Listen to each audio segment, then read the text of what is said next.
Man has been testing his personal and technological limits since the beginning of recorded time. Finding the edge often meant exceeding his limits time and time again. The test for the ragged edge has come in all forms, the common theme still being to succeed there must be failure. Man's love for the automobile has become a vehicle to test his limits.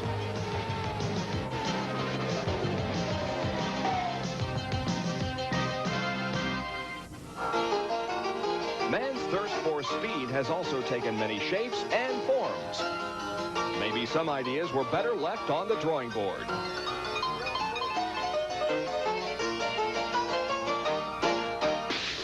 But when he succeeds, it's a truly spectacular event, and in the end, one always finds the automobile. Why take the chance? It's the challenge. It's the challenge. Challenge and competition are what it's all about. That's the only thing we're here for. 10 of the world's best race drivers have qualified to meet yet another challenge, one which will test their concentration, nerves, technology, and the pure test for all-out speed.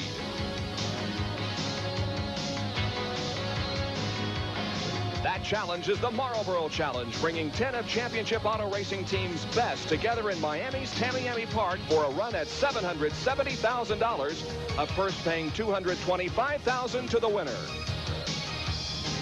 Good afternoon, everyone, and welcome to Tamiami Park in Miami. It's a very cloudy and windy day here in the southern part of Florida, but great racing weather, and we're here for the Marlboro Challenge, a special events race paying over $700,000 in total prize money.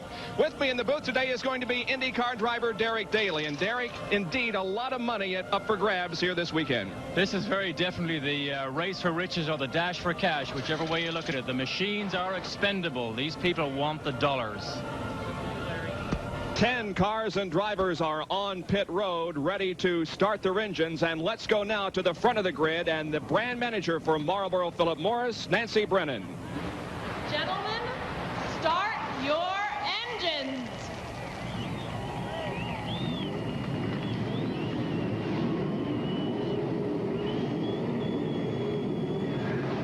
There you can see the drivers in their cars.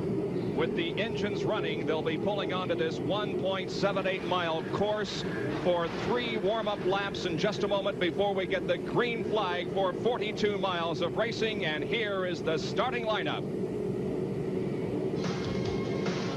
On the pole for the Marlboro Challenge will be Raul Boisel, who's only been in one race so far this year. Raul will drive the True Value STP March, car number 4. He's substituting for Roberto Guerrero, injured in a testing crash at Indianapolis in September.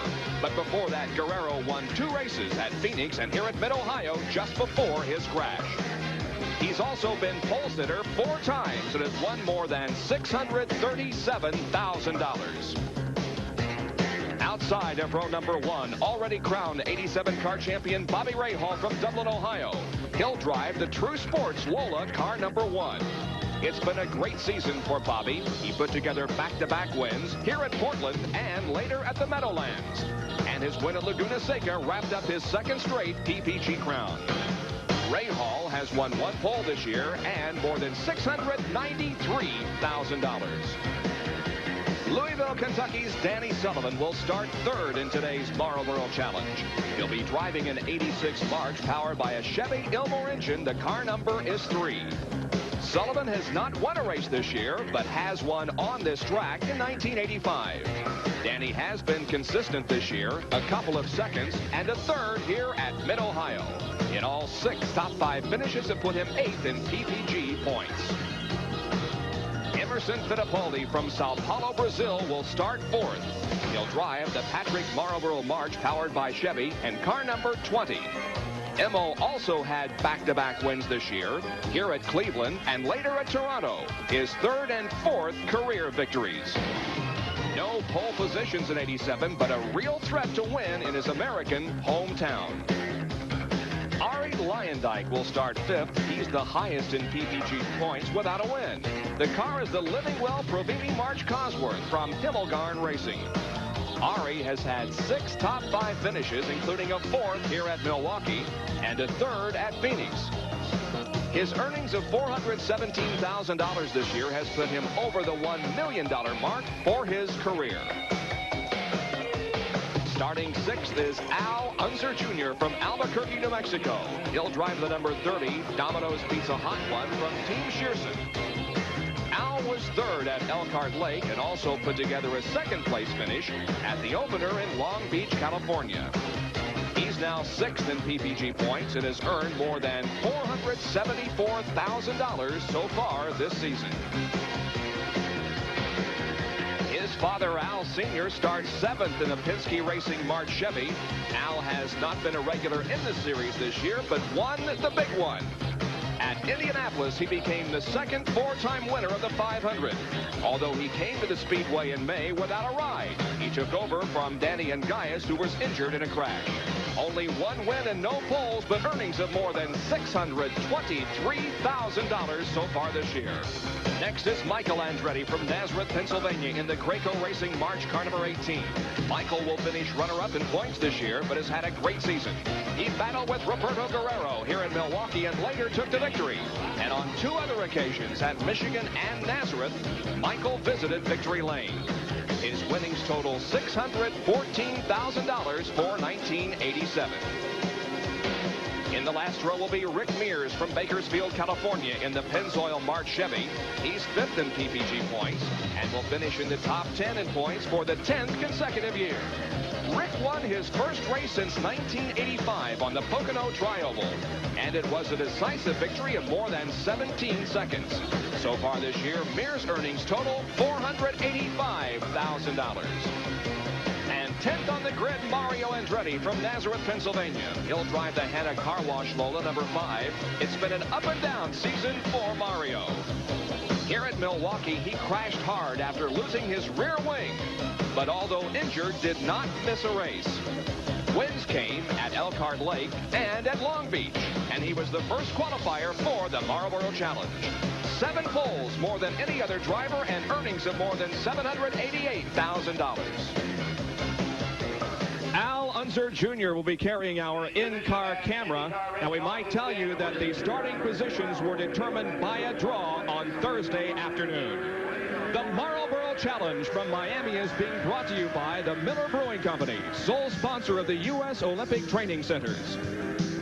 And by Quaker State Motor Oil. New Quaker State with QSX keeps your engine cleaner to last longer. And so 42 laps, 75 miles of all-out racing coming up as we are live from Miami and the Marlboro Challenge. Challenge from Tamiami Park in Miami. Let's go to our pit report of the afternoon. Here's Larry Newberg. Bob, I'm in the pits. Each driver will spend less than 20 seconds here today, but many are saying it could be the most critical moments of this race. Each is required to stop once, change 2 tires, and hook up the fuel recoupling. Joining us on this broadcast, 2 very stout racers. And the first one, well, you'll recognize him. Well, happy Halloween to everybody, especially my 2 boys. But right here may be the place where one of these drivers gets the greatest treat of the day, and that's if he can outbrake someone right here and be able to win this race. Now we're going to go over to another vantage point, which is very critical, turn 8 with Kevin Cogan. Thanks, Pancho. I'm on the last chicane here before turn 8, which leads onto the main straightaway.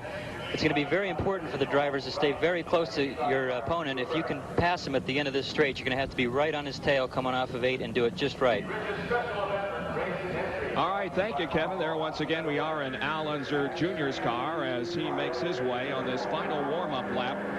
And we also have an in-car camera that's being carried by Michael Andretti, and there's our shot from it. So, Derek, as we get set to go here, a lot of money at stake. You've driven this track many times. What do we look for? You're right, a lot of money at stake. I think the first observation we should make is these drivers will take an unusual amount of weaving to warm these tires up. The Goodyear radios that are really working so well here need about 4 or 5 laps to work properly. So you normally see this weaving on these pace laps, but you'll see more here than you've ever seen before. Right, the field is between turns number 8 and 9, just a few feet away from the start of this race. The pace car will be pulling off into the pit area. And Raul Boisel will lead them down. There you see the pace car has moved off of the racetrack now. The cars pairing up in 5 rows, 2 each. Raul Boisel is on the pole with Bobby Rahal alongside. And in row number 2, it is Danny Sullivan and Emerson Fittipaldi. The Marlboro Challenge is about to get underway. The green flag being displayed by Richard Sterling from brand management of PMG USA, and the green flag is out and the race is on. And it looks as if Bobby Rahal has jumped out into the lead with Raul Boisel in second. And it is Emerson Fittipaldi running third, and Mario Andretti has passed 4 people already. He was not happy with the fact that he drew the 10th starting position. He has more poles than anyone and felt that there perhaps should be a better way of choosing the starting grid. But Mario Andretti is moving up quickly now as the green flag is out. There you see Al Unser Jr., followed by Michael Andretti, and behind him then is the car of Danny Sullivan. Michael Andretti, in fact, has moved from 8th position to 4th. Michael has been one of the fastest cars here all weekend. He was right on the pace from the opening lap to practice, and I think he will be one of the strongest threats in this race. Here they come down the long straightaway connecting turns 8 and 9. Bobby Rahal has the lead, and Emerson Fittipaldi. There's Danny Sullivan making a move as he passes Michael Andretti and picks up the position. We see Sullivan use the advantage of a Chevrolet horsepower to pass Michael, who's in the Cosworth car, not quite as powerful as these Chevrolets. And we have 5 Chevy engines that are in the race and 5 Cosworths, so it's an even split there. And one would think that perhaps the Chevrolet engine might have an advantage because of the length of this race and because it has more horsepower coming off the corners. We understand that Mario Andretti has had a problem making contact with one of the barriers. There's Michael Andretti as he is running in that 6th position. So Mario's race may have ended prematurely here. He is still on the course, however, did make contact with a barrier that has dropped him well back in the field. We'll have to see later whether it's caused any damage or not. You can give these walls a glancing blow, but anything hard will derange the suspension and cause Mario to have some handling problems. Rahal, then Boisel, then Fittipaldi, then Al Unser Jr., then Danny Sullivan, followed by Michael Andretti, then Rick Mears. Ari Leyendyk, Al Unser, and Mario Andretti is a distant last as he is limping around the pit. He, we understand, has a flat tire and will be making a pit stop. So there he is pulling into the pits right now. Mario Andretti has a flat tire, and he is headed for the pits. In fact, he's lost that left front wing, so that is, his day is over. Mario's history in the Marlboro Challenge. There is a required pit stop during the course of this race, but it must be after lap 10. In other words, with Mario Andretti's stop now, he can rejoin the field, but must make an additional pit stop sometime after the 10th lap. And there you can see the repairs being made on the car as the crew is working on the front end trying to repair the wing that was torn from him. Here come the leaders, meanwhile, down the straightaway once again. Bobby Rahal with about a second advantage over Boisel, and Emerson Fittipaldi as the field now begins to get strung out just a little bit. Rahal, the already crowned 1987 kart PPG IndyCar World Series champion, is leading this race and will, of course, be one of those participating in tomorrow's IndyCar race here at Tamiami Park. We'll be back in a moment with more. Stay with us. Ari Leyendyk, who has pulled off course. Let's go to Pancho Carter. Looks as though he's had some kind of an engine problem. It's got some steam and some oil smoke coming out of it, so it looks like Ari's day is over. They're pulling him back behind the wall now, and he'll be well out of the way and not a factor for anybody coming into turn 2 here. And it looks right now as if Bobby Rahal's got everybody pretty well covered. Yeah, it indeed does. Raul Boisel is second, and there's a great battle going on for second, third, and fourth as Boisel, Emerson Fittipaldi, and Danny Sullivan are running right together on the racetrack. Of these 3 cars, it looks to me as if Sullivan may have the fastest car. I'm surprised he got by Al Unser Jr. so easily, because he's probably one of the hardest cars to pass on a racetrack. Has a knack of using all the road and making his car as wide as possible. So Sullivan, who's challenging Fittipaldi, I think both are being held up a little bit by Boisel. The leader, Bobby Rahal, has a 2.5-second lead and turning laps in excess of 108 miles an hour. Here's Larry Newberg. Well, Bob, 2 comments. First of all, even before the race began, I felt the keys were 2. Number 1, Bobby Rahal. That is, if he has a typical day, he won't be beat. The second key is a full course yellow. The only way Rahal could be beat today is if we have one of those full course yellows. No yellow, typical Rahal, he wins. Second comment, pit stops. Steve Horn told me yesterday that if they are leading the posture they're in right now, they will go as far as they can in this race, maybe as late as lap number 65 before they stop. And the rule is on the pit stop, you must change 2 tires and you must connect the refueling apparatus. However, you do not necessarily have to take on any fuel. Rahal is leading. Here's those behind him. Second, Boycell. Third, Fittipaldi. And there is Danny Sullivan in car number 3 for Roger Penske. We mentioned a little bit earlier that Al Unser Sr. was driving a March. He indeed is driving a Penske chassis with the Chevy Cosworth Lola engine. The Chevy Ilmore engine, I'm sorry. There's the interval between first and second. There's second place Boycell right now. It's almost a 3-second advantage for Bobby Rahal. We see Michael Andretti running ahead of Al Unser Jr. They had quite a dust-up coming down the back straight here about 2 laps ago. Michael had to actually slightly block Al Unser Jr. from an overtaking maneuver, and I see he has kept him behind him and is still trailing Sullivan. These 5 cars are running right together on the racetrack, and running in 8th is Al Unser Sr. Mario Andretti is down a lap, and Ari Luyendyk apparently out of the race. Let's go to Kevin Kogan. Yeah, Bob, this is incredible. Michael Andretti outbraked little Al Unser going into turn 8, which is very rare and very hard to do. I think that he has a disadvantage down this front straightaway here, and that's why he's having trouble with Sullivan.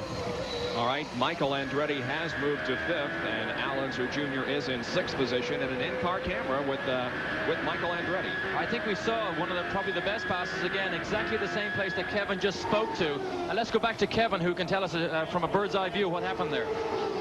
Yeah, this is incredible because this is very, very difficult to pass going into turn 8, and you almost have to scare the guy, and I think that's exactly what Michael did to both Danny Sullivan and little Al. It was incredible the way he got in. Actually, really didn't have him, but they realized that they had to let him through, otherwise they would have both crashed. So Michael Andretti is definitely the man on the move, as there you can see Bobby Rahal as he continues to lengthen his advantage over Emerson Fittipaldi, who has picked up 2nd position, dropping Boycell back to 3rd. 4th is Danny Sullivan, and in 5th position there is Michael Andretti. Of course, Michael will hope that Boycell can keep Sullivan behind him, because he really needs to pass Sullivan before Sullivan passes Boycell, because obviously when you have to pass the car, that slows you down a little bit. So Michael Andretti is on the move, but he hopes to pass Sullivan before Sullivan can make a pass on Boycell. Interval is now up to 4 seconds. Bobby Rahal leading Emerson Fittipaldi, and Rahal is at the moment running away with this race, but some great racing going on behind him. Now it's a battle between Danny Sullivan and Raul Boycell. Sullivan tries to move to the inside, can't pick up the spot. Sullivan is definitely faster down this back straight through the fast kink just in front of the pit lane. Sullivan has the legs on Boycell, but Boycell had closed the door as he's entitled to do. Sullivan will have to wait till later. There's Danny Sullivan. Not a winner this year in PPG competition.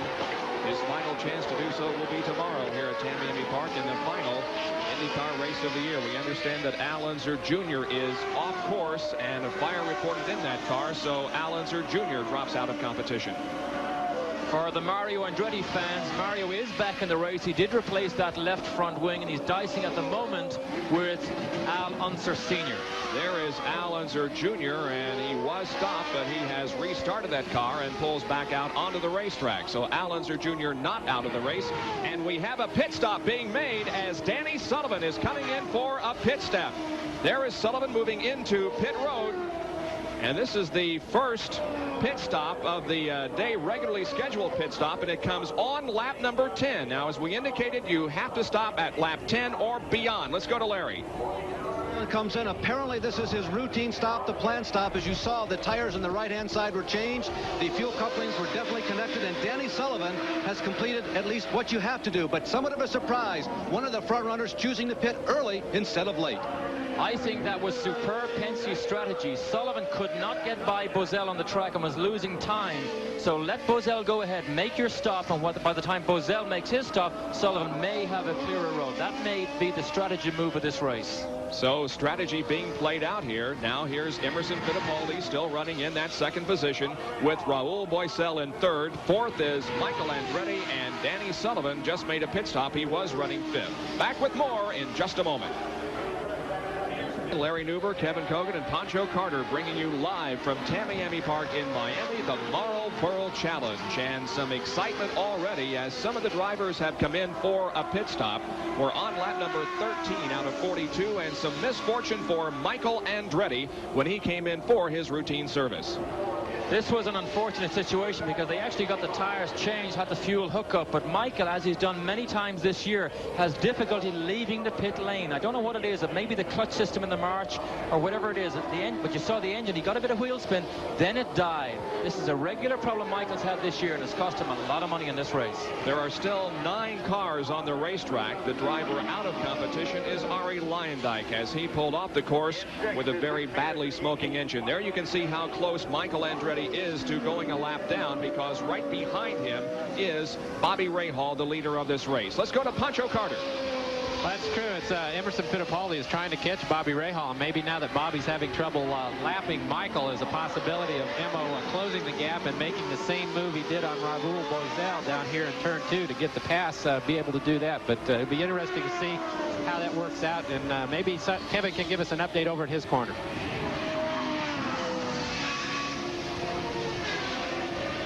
Kevin Kogan is positioned near turn number 8. Kevin, go ahead with your comment. Okay, sorry.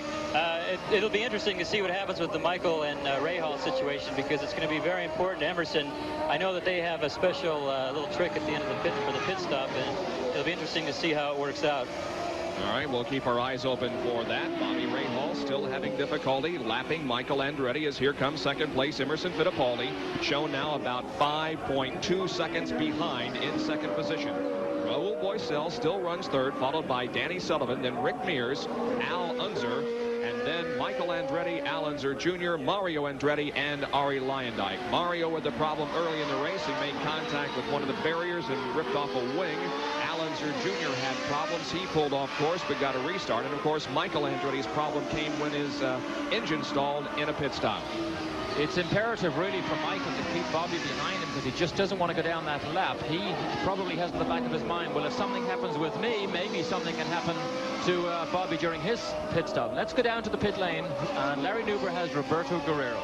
Well, Derek, before we do that, one comment about Raul Boesel. You know, by finishing last in today's race, he more than doubles his first money for 1987 with a guy who got the 6 tickets for the team into this race and who's been really one of the tough men on the circuit in 1987, Roberto Guerrero. First to health, it seems to improve every day. Yes, it is. I really feel wonderful, and every day I'm getting better, so now it's just a matter of time. With all this money up for grabs for this particular contest, must have been tough sitting in the sidelines knowing it's a short day. You must feel good, say, hey, I can do that. Yeah, it was very tough, and I actually picked up the pole for Raul, so that would have been nice. If it had been me driving, I probably would have picked last, but you know, it's still it's tough, but I know that I have to just wait, and it's just a matter of time before I'm back in it. Do we know exactly yet? Can you tell? Will it be next May? Will it be next July? What? Well, the plan is definitely I'll be doing the whole of next season next year, and we're hoping to start testing in about 8 weeks or so. Roberto Guerrero, one of the tough drivers of 1987. And Roberto is the Grand Marshal of activities here at Miami this weekend, recuperating from serious head injury suffered in the middle part of September while tire testing at the Indianapolis Motor Speedway. We're still watching Bobby Rahal. Now, he's the second car on the screen. However, he's a leader of this race and trying to pass Michael Andretti to put him a lap down. Rahal with about a 5-second advantage on Emerson Fittipaldi. And there is Al Unser Jr. with in our in-car camera. And Al right now is running in that 8th position. And right behind him you can see is Mario Andretti. Both of these drivers are 2 laps down. And then back of that is Rick Mears. Of course, Rick has already made his stop. Mario has made his stop. Al Jr. has still yet to make his stop. He's essentially, I think, out of running positions because of that little incident that he had earlier on at the chicane. Here is Bobby Rahal dropping to the inside of the racetrack just slightly, and he is making a pit stop. The leader, Bobby Rahal, is coming in for his routine stop. There you see the Steve Horn-led True Sports crew. Let's go to Larry. Bobby Rahal comes in much earlier than any of us expected. They go to the right side rubber just as Danny Sullivan, who appears to be his strongest adversary so far in this race, did a few laps earlier. The fuel coupling went in and out, and Rahal almost stalls the Lola. He almost stalled it, but he saved it, and Bobby Rahal, to a round of applause from his crew, does get away cleanly after all. The pit stop took over 10 seconds. It was slower than the best we have seen. That's Debbie Rahal, of course, watching her husband. Danny Sullivan's 9.1 seconds was about as good as we have seen, and Bobby Rahal's now listed officially as 11.1 seconds. We saw a little twitch from Bobby's car just as he left our camera position. That happens when you have cold tires on one side and warm tires on the other side, as he just raced on. They only changed 2 tires on one side. Rahal will take probably 2 laps to get all 4 tires warmed up to the same condition. And now the lead goes to Emerson Fittipaldi. Here he is coming through turn number 9, about to complete lap number 19, and Emerson not choosing to make a pit stop as yet, but he will have to do so between now and lap number 42, the end of the race. Emerson now in the $225,000 position. Kevin did allude to a trick that Patrick Racing may have for Emerson's pit stop, so we will watch that pit stop of Emerson Fittipaldi very closely. Meanwhile, some good racing going on here for position. That is Bobby Rahal 3rd and Danny Sullivan in 4th position, and the difference here is $20,000. The Bobby Rahal is in 3rd position, and he could win $90,000 if he finishes there. 4th is worth $70,000, so a difference of $20,000 just in this very few feet. The lead held by Emerson Fittipaldi over Raul Boisel. Back with more from Tamiami Park. ESPN from Miami, and there you see Al Unser Sr.'s car that did not make it to his assigned pit area. Apparently oil pressure problems for Al Unser Sr. in the Penske chassis, and he moves the car behind the wall. Now here's the situation. The leader is Emerson Fittipaldi. 2nd is Raul Boisel, but neither of those drivers have made their required pit stop. Bobby Rahal has, he's in 3rd, and Danny Sullivan has, he is in 4th position. So really, when Fittipaldi and Boisel pit, the lead could perhaps go to Bobby Rahal once again, although Emerson has about a 13-second lead on the field, and he could conceivably come in for a stop and get back out and maintain the lead. So that's a question we'll have to answer as we watch for Emerson Fittipaldi to make his scheduled pit stop. We're past the halfway mark. The problem Emerson will have is the actual stop time when he stopped in his pit lane will be about 8 or 10 seconds. But by the time he slows down and picks up speed again, that's where he will lose the time to Rahal and Sullivan. Now, earlier on, we see Rahal here and Sullivan behind. Earlier on, we said a very tactical move, a good tactical move by Penske Racing to bring Sullivan in because he was unable to pass Boisel. Well, here's exactly what happened. By the time he made his pit stop and came back out, he's now running in 4th place to Rahal, which theoretically, I think, will be 2nd in another couple of laps. There you can see Al Unser Jr.'s pit crew readying for another stop. Al has already been in once, I believe. There is the Domino's Pizza Hot One, car number 30, driven by Al Unser Jr., who's shown in 7th position, 2 laps down to the field. Remember, he pulled off course a few minutes ago with a stalled engine, but they did get it back running again, and so he has dropped to 7th, 2 laps off the pace. Danny Sullivan continues to run 4th. There is Bobby Rahal, and there is Danny Sullivan. They're separated by only about 0.3 of a second for 3rd and 4th position, a difference of $20,000.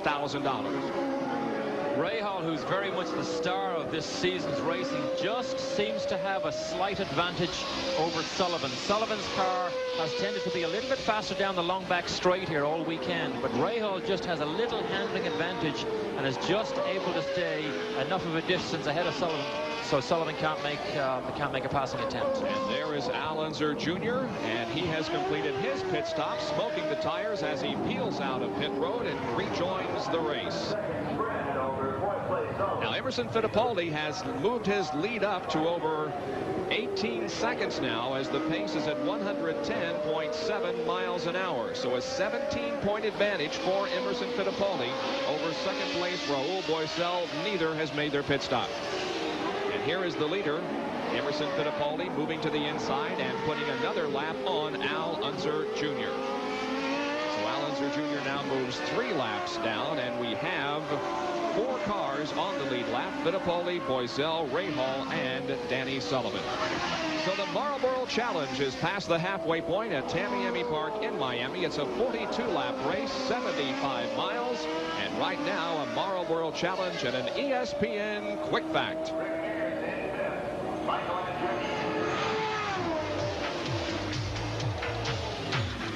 Quick Facts are brought to you by New Quaker State with QSX. Keeps your engine cleaner to last longer. Flag communications, infinitely more important on a road course than on an oval. This is supposed to signal the others to make way for a passing leader. But it's been very controversial recently. Many of the front runners are saying it's being ignored. But consider this scenario here at this race. Should 5th place passively move over and let the leader go by, when 6th place might be right on his back bumper? And the difference here between those two positions might be as much as $10,000 or $20,000. 25 out of 42 laps completed in the Marlboro Challenge, and Emerson Fittipaldi with a 19.5-second lead on Bobby Rahal. In 3rd position is Boycel, and then Danny Sullivan. Will be right back with more from Miami, Florida. Stay with us. 42-lap Marlboro Challenge from Tamiami Park in Miami. Danny Sullivan has moved to 3rd position. We've had a change in positions the last couple of laps. Bobby Rahal has moved to 2nd. Danny Sullivan has moved to 3rd, and Raul Boycel is back to 4th. And this is how Sullivan got around Boycel, and it was a breathtaking move. You see, he tries to go inside Boycel almost every turn at this stage. And Boycel, which he's entitled to do, closes the door, makes it difficult for Sullivan. Now, as they came down this long straightaway here, Danny is going to dart to the inside and make a move that took my breath away. It's right in front of us. Here it is. I think that was the power of the Chevrolet that showed up to his advantage there, but Boycel did make it very difficult. Sullivan did take quite a chance on going inside. And Boycel is coming in for a pit stop. Now, there are only 2 more drivers that have to come in for a stop. Make that 1 because Mario Andretti has apparently dropped out of competition. He indeed has with engine failure. Here is Raul Boycel's crew, and here's Larry Nuber. Raul comes in with a little bit different strategy than many of the other front runners. He changes the left side. They couple up both sides, and Boycel also having trouble. The fuel, you know, that collects in the header sometimes makes it difficult to reignite. The heat on all those race cars makes it real difficult to fire off once you make a stop in the middle of the race. But Boycel makes it back out onto course as we watch this little battle here involving Michael Andretti and Emerson Fittipaldi. Of course, this is not for position because Emerson is the leader of this race. He's raising his hand. Any indication, Derek? I think it's frustration that Michael is holding on so much. Emerson knows that he's leading this race, and the move over flag should be being used. Emerson waves his fist again. He's furious at Michael. Well, he has a 17 3/4 second advantage on Bobby Rahal, and once again we question whether or not he can get in and out of the pits and maintain the lead. He will be coming in for a pit stop momentarily, we understand. We'll take a look once again at a few minutes ago when Fittipaldi indicated some frustration. There you can see his hand high in the air as if to indicate to Michael, move over. Now remember, Larry told us just a few minutes ago in our quick fact the importance of the move over flag. This is pure emotion on Emerson's part, but I think he'll have to make his pit stop very, very shortly if he can't get by Michael, because if Michael slows him up, he's losing his lead advantage that he has over Rahal at the moment. Average speed of the race is about 110.8 miles an hour. 31 laps in. We've only got 11 more to go. Emerson Fittipaldi, if he can hold on to the lead, will win over $250,000. That's Al Unser Jr. right behind him. He's shown in 7th position. Mario Andretti is out of the race with engine failure. There are only 7 cars in the race. Mario is out. Al Unser Sr. is out with oil pressure problems, and Ari Leyendijk was the first to drop out of this race with engine failure. It's surprising to me that Al Unser Jr. is running so strongly at the moment. In fact, he's just trying to get inside Emerson Fittipaldi right here. Unser did change his tires. Maybe he's made a little setup change because that car is running much better than it did earlier on. Here comes Emerson Fittipaldi. The leader is coming in for a pit stop. Again, he comes in with a 16.2 second advantage. It's going to be very difficult for him to get in and out of the lead. Here's Larry. Well, we will watch for that trick that we were told or indicated that might happen. They go to the right side. They don't even send anybody over the wall to the left side. Emerson leaning heavily on the throttle, revving it all the way, keeping up a clean getaway. Emerson Fittipaldi making perhaps the best pit stop of the front runners with the exception of Rahal. That's the big question. Where is Rahal as Emerson gets back out on the racetrack? Gary Rovazini, who's the crew chief of Car 20 Emerson, is exceptional in these pit stop situations, but he wasn't quite enough to maintain the lead for Emerson. Well, Emerson Fittipaldi's teammate on the Patrick crew is Kevin Cogan. Kevin? Yeah, unfortunately, they weren't able to do what I can tell you now. They were planning on pitting on the white after the white flag, so that they only had to do is just cross the start-finish line in the pits. And not have to worry about warming up the tires and getting back up to speed. But I think he was afraid of Michael holding him up too much and decided to go ahead and pit early. Exactly the point that Derek made. Well, Emerson has come out ahead of Danny Sullivan, so he is in second position, and this then the battle for second. Second place worth $135,000. Look how close Danny Sullivan is in third. Third position worth $90,000. So there's a difference of $25,000 here in just a few feet, as Danny Sullivan tries desperately to find a way to get around Emerson Fittipaldi and take over that second position. Bobby Rahall's advantage on the field is a little more than 7 seconds. We'll be back with more live from Miami. Miami Park in Miami as we present live coverage of the Marlboro Challenge involving 10 of IndyCar Racing's greatest drivers, and we are only 6 laps away from the finish. Bobby Rahal has the lead, but Emerson Fittipaldi is cutting into that lead significantly. It's down to a little more than 3 seconds. Danny Sullivan is running third, about 7 seconds behind. Coming up right after our live coverage here in Miami, we'll have the golf match. Tom Watson has a 9-stroke lead in that, 9 under rather, the PGA Golf Nabisco Championship of golf. That's coming up live from Oak Hills Country Club in San Antonio. He is 9 under, and Ben Crenshaw, we understand, is 5 under. So it should be an exciting afternoon of golf. Join us. PGA Golf Tour coming up next here on ESPN. So once again, Emerson Fittipaldi with just over a 3-second disadvantage to the leader, Bobby Rahal. Sullivan is third. Rick Mears is running fourth, followed by Raul Boesel and Al Unser Jr. Those 6 cars are on the lead, they're still in the race. Here is Michael Andretti, who very disappointingly walks back to his pit area. Here's what happened just a few minutes ago, as Michael, with a lot of steam and vapor and smoke coming from the rear end of that car, and as a matter of fact, some flame also seen. That was a major blow for Michael's car. He did in fact make his way all the way around to the pit lane and stopped just short of the fuel tanks, which was lucky for him. The fire was doused with water, and Michael did get away unscathed, but a major blow for Michael Andretti. We see lots and lots of smoke coming out of the back of the car right here. Quickly pulled into the pit area and stopped the car in front of a fire station, and Jerry Guys, one of the medics on hand here, he's okay, however, and the fire was extinguished quickly. And there is Michael Andretti talking over the situation in the pit area. He is out of the Marlboro Challenge. 38 laps completed. We've only got 4 more to go, and our pit stop summary, now that all the pit stops have been made, indicate that Raul Boesel made his pit stop on lap number 29, came in third and went out in 5th position. You can see that Bobby Rahal maintained his. Danny Sullivan climbed to position. Emerson Fittipaldi stayed the same in 2nd, and Rick Mears came in 6th position and went out in 4th. So a couple of drivers picking up a couple of positions as they came in for their pit stop. Interesting to watch the graphic and see Rahal's numbers of first and first, carrying on what he's done so well with the True Sports team all this year. Rahal has been the dominant factor and is here, but Emerson Fittipaldi is putting on the big charge in the last laps of this race. And there is Rick Mears out of the race. Let's go to Pancho. Yeah, right down here is Rick Mears. Apparently he's had a problem and he's rolling to a stop right here at turn 2 at my vantage point. We just had the 2 leaders go by, and it looks as though Emerson Fittipaldi is gaining on Bobby Rahal, and it should be a very interesting finish.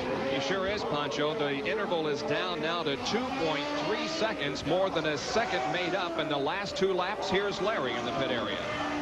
Well, Bob and Derek, theoretically, they could have done this race in 41.5 gallons, but that's only theory. This is a special race, and the boost knob's been turned up all the way all day. I just talked to Steve Horn, who said, I can't talk to you on the air. What about fuel mileage, Steve? He went like this. He says it's going to be close. They emptied all 6 gallons that were in the pit tank when he made the pit stop, but because of the boost control being turned up all the way all race long, something that nobody does all year, he doesn't really know. Rahal might be slowing down to conserve a little bit of fuel and ready for a last lap shootout with Emo. Well, the interval stayed the same there between the 39th and 40th lap. Still 2.4 seconds now. Only 2 more laps to go. And there is Danny Sullivan, who is a little more than 8 seconds behind, running in 3rd position. But a very good afternoon for Danny Sullivan. There is the interval between 1st and 2nd. Emerson Fittipaldi trying to carry home the Marlboro-sponsored car to victory in the Marlboro Challenge. Once again, the interval is about 2.4 seconds. The difference in prize money, $225,000 to the winner and $135,000 to second place. It doesn't look to me as if Emerson will have a realistic chance to make an attempted pass on Rahal. Rahal seems to have just stretched his lead just a little bit on the last 2 laps. And I think Rahal, barring a mistake, home and dry. White flag comes out. 1 more lap to go. Emerson Fittipaldi raising his hand. He has a problem, Derek. I'm not sure whether he has a problem. Let's go to Pancho Carter. Maybe he can tell us. Pancho. And Rick Mears just said he'd run out of fuel earlier. Emo is slowly going, shaking his car. It looks as though possibly he has run out of fuel, too. He's just pulling off onto the inside here, and we'll see what Kevin Cogan can see from his vantage point. This is the most frustrating day for Emerson. You can see he is absolutely livid with the car, with whatever has caused him to run out of fuel. He put on the big effort. Go ahead, Kevin. Yeah, when Emerson came by here, he was short shifting, trying to save fuel. Obviously, it was starting to run out earlier that lap. He had quite a bit of a distance between him and Rahal at that point. So Rick Mears out of fuel, and Emerson Fittipaldi, who was second, also runs out of fuel on the white flag lap as he was about to come down to take it. Meanwhile, here's the checkered flag, and Bobby Rahal has won the Marlboro Challenge and $225,000.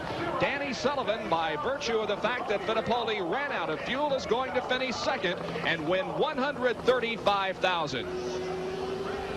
Emerson probably needed 1 more gallon to make it round to take his second place. That 1 gallon has just cost him and the team $45,000.